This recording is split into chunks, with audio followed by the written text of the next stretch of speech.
Praise lord. అందరూ బాగున్నారు కదండి. ఈరోజు వాగ్దానంగా మీ ముందుకు రావడానికి మన ప్రభువైన యేసుక్రీస్తు వారు చేసిన సహాయాన్ని బట్టి నేను ప్రభు నామాన్ని స్తుతిస్తున్నాను, గణపరుస్తున్నాను. అందరూ కూడా ఉదయాన్నే లేచి ఆసక్తితో దేవుని వాగ్దానం కనిపెడుతున్నారు.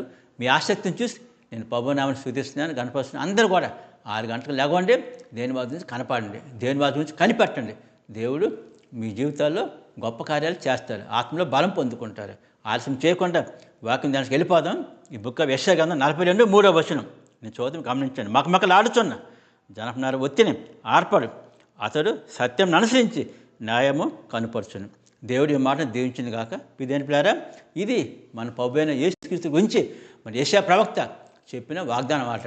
ప్రభువైన యేసుక్రీస్తు వారి గురించి యెషయా ప్రవక్త చేసిన ప్రవచనం అన్నమాట.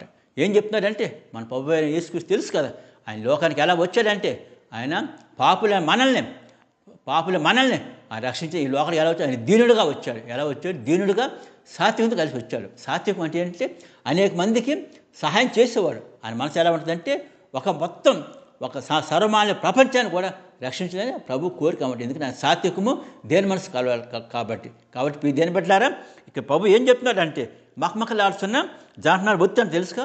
మకమకలు జనపనార ఒత్తి ఎంతసేపు ఆరిపోద్ది? అది ఒక 10 సెకండ్లు కూడా ఎరగదు. ఎందుకంటే ఒకసారి మీరు అది వెలిగించామంటే ఆ ఒత్తి ఏమంటే 10 సెకండ్లు ఆరిపోద్ది.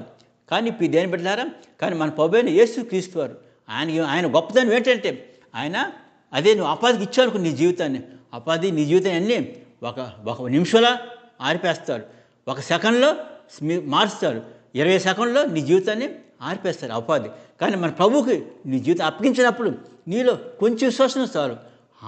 విశ్వాసం నీకు ఉందా?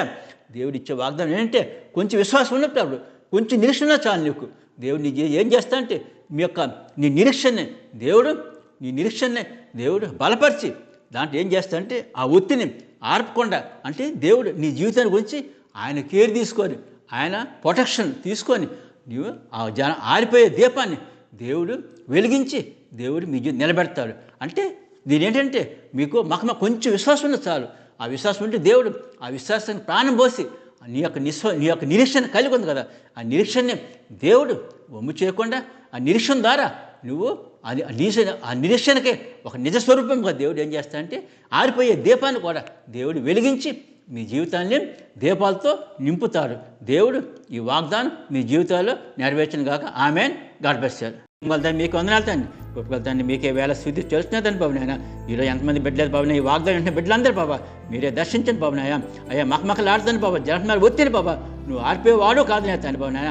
అయ్యా మాలో కొంచెం ఆశ ఉన్నా చాలు బాబా. అయ్యా మా ఆశను బాబా నెరవేర్చు బాబునాయన. మా జీవితాన్ని బాబా వెలిగించేవాడుగా చేస్తాను. నువ్వు ఇచ్చిన వాగ్దానం బట్టి మీకు వందనాలు సూచి తెలుస్తున్నా బాబా. బిడ్డలు ఈరోజు ఉదయకాలం బాబు నాయన. అయ్యా ఎంతమంది బిడ్డలు దేవుడు వాగ్దానం అంటున్నారు బాబా. బిడ్డలందరూ మీరు దర్శించండి. బిడ్డల బాబా వారు చేయ పనులు, ఉద్యోగాలు, బిజినెస్ కోరుకొని సహాయం చేసి బాబా వారి మార్గాలు కొప్పుకొని బిడ్డలను గొప్ప నేను పొందుకొని ఆయన శాంతి, సమాధానం, సంతోషం, సాంతి ముందు నడిపించమని యేసుకృష్ణ వారికి వేడుకుంటున్నాం తండ్రి. ఆమేన్. God bless you.